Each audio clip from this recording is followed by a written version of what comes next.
Hola, hola. Ahora les traigo una información también de último momento que han puesto en las redes sociales y que fue en la provincia de Holguín el día 7 de agosto.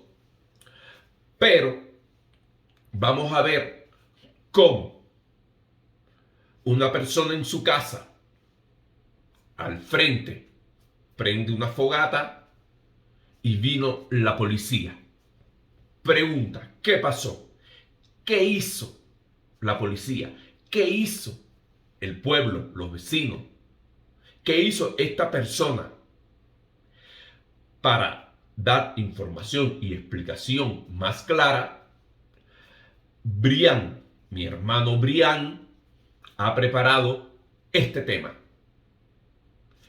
Por favor, presten atención y empezamos. Todos van a ser pensantes. Esta vez les voy a poner en breve unos videos de hechos que ocurrieron en Holguín ayer y antier. Para narrárselo más o menos así por arribita, el señor Pavel Leiva encendió en la noche del 7 de agosto una fogata frente a su casa. También puso la canción Mi sueño de Micha y puso Patria y Vida, por lo que vino la policía a intentar reprimirlo rápidamente, le dieron golpe a él y a su madre y se lo intentaron llevar, pero el vecindario lo evitó y la policía se tuvo que ir. Al otro día, tristemente, fueron ya por el día, que también les tengo el video que se lo voy a poner, y se lo consiguieron llevar. Yo no les voy a dar mucha muela porque lo que quiero es que vean el material, pero decirles de que esto no va a parar.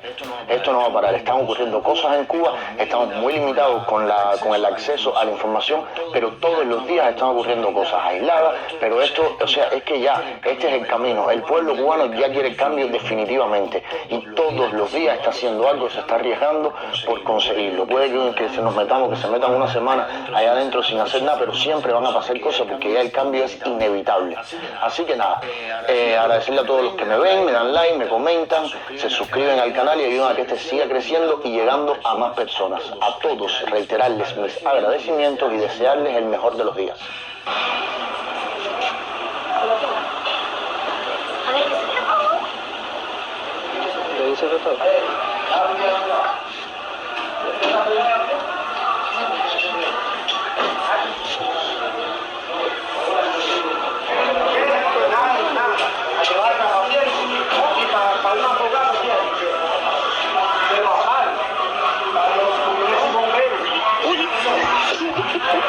¿Qué cantidad?